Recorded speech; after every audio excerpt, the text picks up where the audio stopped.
¿Qué tal? Buenas noches, sean bienvenidos a este espacio de conversación de nombre Punto de Fuga. Bueno, y tenemos ahora al gran maestro Pablo Iriart. Maestro, es un gusto saludarlo. Respetado y querido profesor, el gusto es mío. La importancia de las religiones sigue siendo verdaderamente fundamental. Por más que nos desarrollemos en los seres humanos, hay una incógnita, una fe, una liga con cosas que tenemos que explicarnos. Ahora, ¿por qué digo esto? Si alguien fue, creo, afortunado en el siglo XX y en el siglo XXI, es el maestro Pablo Iriart. Ha tenido el privilegio de estar en 2 ocasiones en el sitio donde se ha desvelado una nueva verdad. El momento en que se nombra el Habemus Papam y el momento en que alguien sale a un balcón a hablar con sus fieles por primera vez. Yo creo que eso es un privilegio porque es un gran momento en la historia del Occidente. El maestro Iriart ha estado en 2. Le tocó con Juan Pablo II y le tocó con Ratzinger, creo que le tocó al maestro, y con Francisco, con Bergoglio. Sí, partiendo de esto, de la trascendencia importantísima de este momento, hablaremos de algo que fue inusual.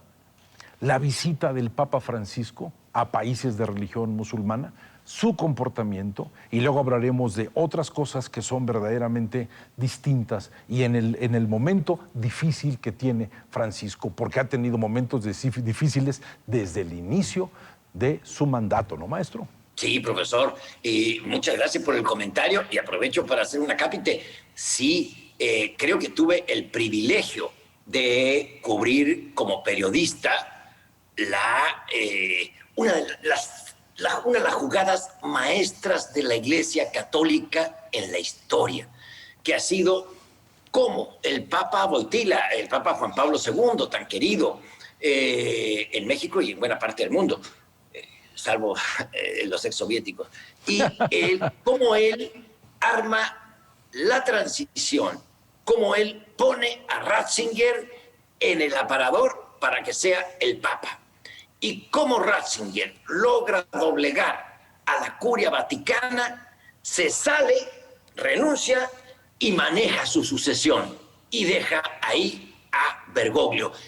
Algún día se escribirá, hay una serie muy bonita, pero algún día se escribirá bien esa historia porque fue una de las jugadas políticas, no religiosas, políticas maestras en la Iglesia Católica para enderezar la nave que esos transatlánticos que tienen 2000 años tardan mucho en virar, pero ahí va. Fíjese, maestro, creo que si hay papas que les tocó épocas difíciles, yo quiero mencionar, mire, es que creo que no ha habido papa que no tenga momento difícil. Pío XII vivió un momento verdaderamente pesado.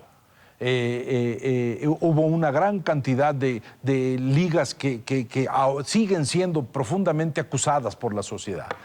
Entra luego Roncalli, el Papa Juan XXIII. Juan XXIII se dedica a tratar de reconciliar algunas diferencias y hacer que la Iglesia, hace reformas a la Iglesia, hace reformas para tratar de hacer mucho más cercano. Creo que él es el que quita la misa en latín y pone la misa en el idioma natal. Luego llega Paulo VI y a Paulo VI le toca la Guerra Fría, ¿sí? Él le toca lidiar con eso. Creo que en ese sentido puede haber un paralelismo entre el Papa Francisco enfrentado ante situaciones verdaderamente cruciales de la Iglesia y el Papa Pablo VI. ¿O me equivoco, maestro? No, en el sentido que usted lo plantea, por supuesto que sí. Ahora, yo veo a este Papa muy adecuado a su tiempo. Este Papa Francisco, sin tener las prendas intelectuales de Ratzinger, Benedicto XVI. No, maestro, Ratzinger es un gran filósofo. Yo creo que es el papa filósofo, no un papa político. Pero él decía que tampoco tiene Francisco el carisma que tenía Juan Pablo II. Pero ha logrado entender su tiempo y entender su papel. Y ahora lo que hizo al ir a Irak, donde acaba de cometerse un genocidio contra la población cristiana, eran cerca de 2 millones y quedan 250,000. Es decir, lo que acaba de hacer el Estado Islámico es uno de los grandes genocidios que inaugura el siglo XXI. Y hasta allá va el Papa a tender lazos con la comunidad islámica chiita.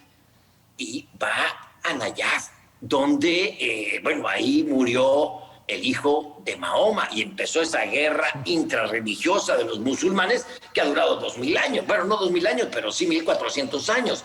Es decir, fue a los lugares clave. Luego le comentaré de cuál es para mí el momentum del viaje de este Papa que ya tiene 84 años, le falta un pulmón y no creo que dure mucho en San Pedro. Pero fíjese, maestro, Francisco, ¿cuál es la idea primera que nos llega a la cabeza, o a todos nos llegó? Es un jesuita, ¿sí? Y al ser jesuita, son seres que les importan más las universidades que construir templos nuevos. O sea, les preocupa mucho la educación. Que desde que fue fundada la compañía de San Ignacio de Loyola, son seres que persisten, maestro. Cuando San Ignacio de Loyola le dijeron que tal vez desaparecía en la compañía de Jesús, alguien le dijo, maestro, ¿qué vamos a hacer? Y San Ignacio de Loyola solamente dijo, si quitan la compañía de Jesús, me voy a dar 5 minutos para hacerme a la idea y voy a empezar todo de nuevo. O sea, ese es el espíritu de los jesuitas. Y creo que con ese espíritu Francisco ha tenido 3 cosas que trabajar. La renovación de la fe. Darle a la fe elementos nuevos para que los seres humanos puedan seguir creyendo en esta época donde los seres humanos no tienen ganas de creer. La segunda cosa es acercar a la juventud con estos lenguajes de la tecnología completamente nuevos, pero sobre todo algo que para mí ha sido muy interesante, maestro, ante las crisis de la iglesia y las crisis de sus seres humanos que le han provocado un enorme daño, él se ha acercado al perdón, ha pedido perdón a los judíos, está pidiendo una reconciliación con los musulmanes. Es otro tipo de lenguaje, ¿no, maestro? Sí, otro tipo de lenguaje y la referencia que hace usted a los jesuitas, sí, siempre tienen un as bajo la manga y siempre han sido de las órdenes de la iglesia los más perseguidos, y desde luego se les tiene mucha desconfianza porque hay un gran temor a la inteligencia, maestro, en todo el mundo. Y vamos a decir, los jesuitas y muchos más.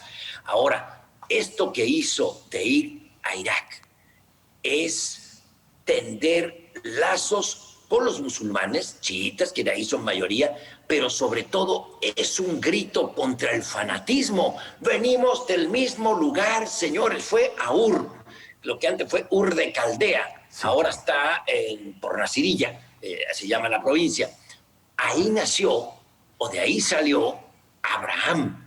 Abraham es el patriarca de los cristianos, es el fundador del pueblo de Israel y es pues la piedra inicial de los musulmanes. Es decir, en una sola persona encarna las 3 grandes religiones monoteístas que tanto bien y tanto mal le han hecho a la humanidad. Pero fue el Papa Francisco ahí, a Ur, a decir, venimos del mismo hombre, de la misma persona. En Abraham nos reconocemos todos, Abraham, Ibrahim. Ya, dejemos de matarnos unos a otros. Y visitó al imán de Nayaf, que es el imán de toda la comunidad chiita mayoritaria en Irak. Fue un viaje extraordinario, de un enorme significado, y prueba de ello, profesor, y con eso termino, es que en ese país donde el 0.5% de la población es cristiana, se desbordó en las calles con cubrebocas o sin cubrebocas, pero las calles de Irak por donde pasó Francisco eran un río humano de gente que está contra el fanatismo. Yo creo que la idea básica de cualquier factor religioso, la idea de poder tener una religión, es que los mitos de los seres humanos siempre han estado adentro de ellos. Adentro de ellos están las preguntas, afuera de ellos están las respuestas. Los mitos siguen siendo los mismos y los que se pueden empobrecer son los rituales de los seres humanos. Es momento de hacerle caso a nuestra manera de encantarnos a nosotros mismos para creer en otra cosa superior a nuestros propios elementos básicos de situaciones mundanas, porque somos humanos, y buscar en este proceso de los mitos enriquecer nuestros rituales, porque el problema es que nuestros rituales se han empobrecido. Creo que actitudes de Francisco sacan a la iglesia de rituales que estaban muy oxidados y que está abriendo nuevas posibilidades. Desde luego, profesor, desde luego hay que darle, como usted dice, a los ritos un contenido y que no sea una expresión vacía. Y los viajes del Papa no son un rito, tienen que darles contenido. Estuvo en Mosul. Mosul fue hasta hace 5 años la capital del califato de ISIS, ese movimiento criminal extremista islámico. Ellos tenían en Mosul su capital y desde ahí dijeron, vamos a invadir Roma y destruiremos el Vaticano. Ahí entró este humilde papa argentino, y no hay contradicción en ello, este humilde papa argentino pisó las ruinas de Mosul y dijo, creo más en la fraternidad que en el fratricidio. Es decir, la derrota del fanatismo. Una derrota, por supuesto, fue militar, gracias a las tropas de Irak, de Estados Unidos y de los kurdos, a los que Trump traicionó. Pero ese simbolismo, los que nos iban a destruir, aquí van las sandalias del pescador sobre las ruinas de Mosul, a decir, la fraternidad puede más que el fratricidio. Eso es contenido, eso es dar sentido a un viaje y a los rituales que usted decía. Sí, maestro, porque creo que la única obligación que pueden tener los líderes religiosos es tratar de impedir que un mundo emocional se deshaga. ¿Sí? Lo importante de la religiosidad es darle un espacio de neutralidad a las pasiones humanas para poder tratar de encontrar en nosotros alternativas nuevas de diálogo y no perder en cuenta que siguen habiendo valores que son fundamentales, maestro. El amor, el respeto, la compasión, la fe, el sentido de esperanza y el sentido de crecimiento. Y eso lo dan dos cosas, la educación, a la cual hemos dejado en el olvido, y el proceso de las religiones que han entrado en crisis por no haber encontrado un lenguaje nuevo que los ayudara a anticipar tanto cambio y sobre todo tanto escepticismo con respecto a la palabra máxima que es la palabra fe. Y un valor adicional a lo que usted señala, tolerancia. Ese es el mensaje del Papa Francisco en este viaje a Irak. Y esa es la palabra clave, la palabra que añoramos en religión y en política.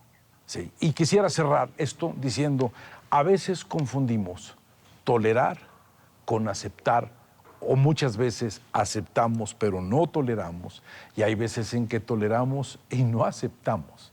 Creo que es momento de saber que las dos cosas son dos palabras que se tienen un profundo respeto y que si logramos escarbar adentro de nosotros mismos los valores con los cuales construimos un sentido de esperanza, tendremos derecho a seguir vivos. Como dijo William Faulkner muchos años atrás, creo profundamente en la raza humana porque tiene la capacidad de la palabra, la capacidad de la corrección y la capacidad de poder decir lo que piensa.